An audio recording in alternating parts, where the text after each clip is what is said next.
wale tunaweza simama nao kulinda mali yenu.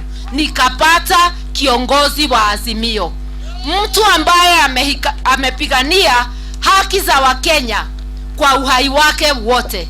Hata tukimnyima kura akose kuwa rais, anaamuka anaendelea na kazi. Miaka yake yote amekupigania, na wewe unajua hiyo. Kama mtu hajawahi kupigania Mkenya hata siku moja, kama mtu hana hiyo rekodi, hata akikuahidi nini, ujue kesho anaweza kukugeuka. Usiende ukapatie fisi kazi ya kuchunga kondoo. Na hizo ndio sababu ya kwanza ya mimi kuwa kwa Azimio la Umoja. Sababu ya pili, ameahidi kupigana na ufisadi. Na kama serikali haitapigana na ufisadi, utakosa haki yako. Haki yako ya dawa, vijana mtakosa haki ya ajira, utakosa hata security sababu pesa yote imetumika vibaya. Kwa vile ameahidi kupambana na ufisadi, na tushafanya kazi na yeye serikali ya Kibaki, na najua ako na hiyo uwezo, mimi nikajiunga na yeye. Watu wa Laikipia, hata kama huniamini leo, hata kama hii haijakuingia, lala ukifikiria, na utaona ya kwamba yule ako mbele kusimama na Wakenya sio mwingine, ni Raila Amolo Odinga.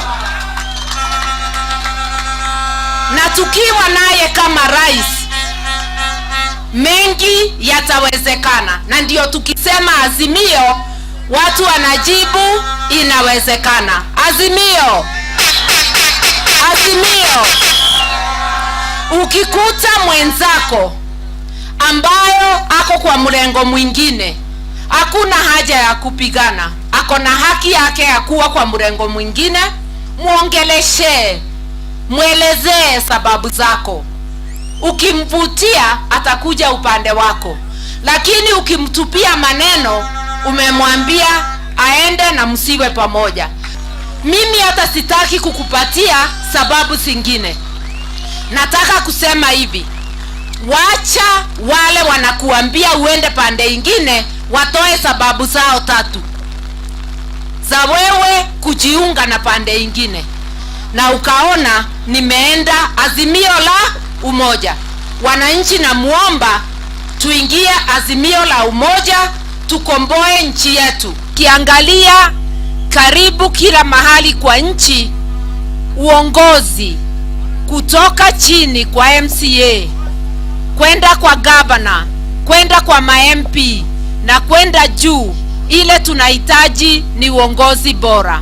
Iko nafasi ya kuchagua viongozi bora na kubadilisha nchi yetu mwezi wa 8.